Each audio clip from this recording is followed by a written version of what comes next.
I talked with Tanya very, very briefly in terms of one form of loan, payday loan. How does the payday loan differ as a predatory loan? Okay, so payday loans are short-term loans with very high fees. A typical payday loan at the current maximum allowable loan in California, which is $300 including the finance charge, will work this way. So a customer will go into a payday loan store. They will sign a check for $300 to the payday loan store. They will leave the store with the $255 in cash.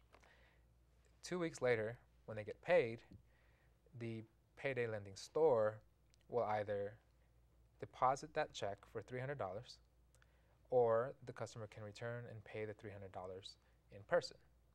What that means is that the customer received $255, but they paid $300, so a $45 fee for $255. And while that might not seem so terrible to some of the people watching this, what this also means is that if you can't afford to pay back the $255 above the $45 fee, what a customer will typically be forced to do is either go to a different store and get another $255 loan with to another. Pay for that one. Exactly. So, if it were just $300 and you took out $255 up front and you're charged $45 and you come back 2 weeks later and you pay $300, or you pay $255. Well, you have to pay the $255, which is the principal, and then the $45 fee to use those $255. Well, the $45 fee was taken out from the beginning. Yeah, you don't so have to pay it gets that. cashed, yeah. Oh, okay. So as long as you're able to pay the full amount right away, then the $45 is all you pay, besides the principal. Now, as you said, people listening to that wouldn't be that bad. So is that bad on the surface? What is that like? 30%, 33%? Well, it doesn't seem that bad if you think about it just as the $45 being a percentage of the loan up front. But if you think about it as APR, so annualized, that interest rate is actually 459% APR. A typical credit card, the most they charge is about 30%. And we think that's bad enough. Yeah. At 30%. Exactly. Yes. So this was all new to you, Tanya. Yes. This was all new to you. I had no idea.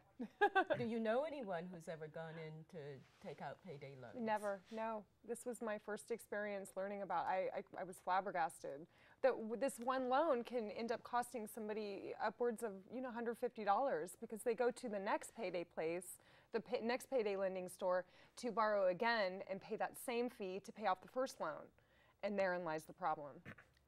Going to another store. Does that generally happen? I'm thinking typically when somebody goes in and they take out a loan until their next payday, would they usually go off to another place to take out another loan to cover that loan? So the reason why that might happen is because in California, at least, rollover loans, which are string-along loans from the same store, are illegal. So you can't take out a loan from one payday loan store to pay off another loan that you already have with them. You said you can. You can't. You can.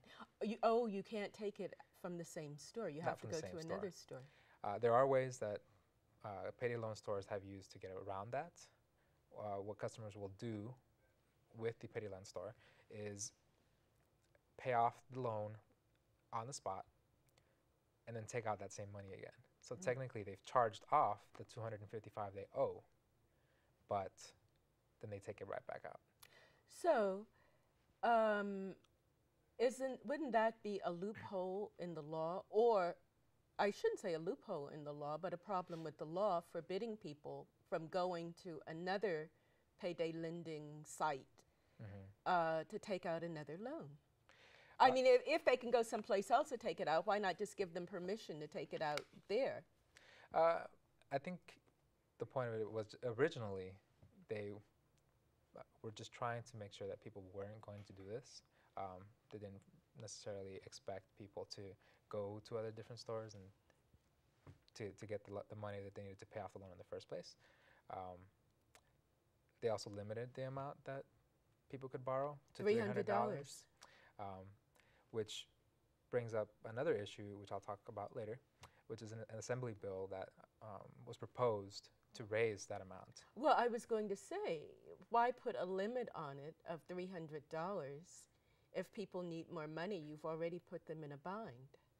Well, the reason we put a limit on it is because even though, so originally payday loans were emergency loans, correct? If we're going to raise the limit, then at that point it's not going to be an emergency loan anymore. It's just going to be a regular loan at a very high interest. Not necessarily. I'm thinking if you're in a bind and you need $500, it doesn't matter how much money you need. An emergency is an emergency, and to take care of the emergency, maybe you need more than $300. Well, I think they're trying to limit the amount that people take specifically from payday loan stores, where when there's or others, limit the damage. Exactly. So there are other services that people can use instead. yeah. Now, Tanya, you talked about the high interest rate. Do you see any other problems? Well, I think what really struck me is it becomes a lifestyle for people, and that's what I think we're trying to get them away educating people about. Once they get into a loan like this and they need to go to another payday loan store to pay the first loan off, it becomes this vicious cycle, and people find it very hard to get out of that cycle.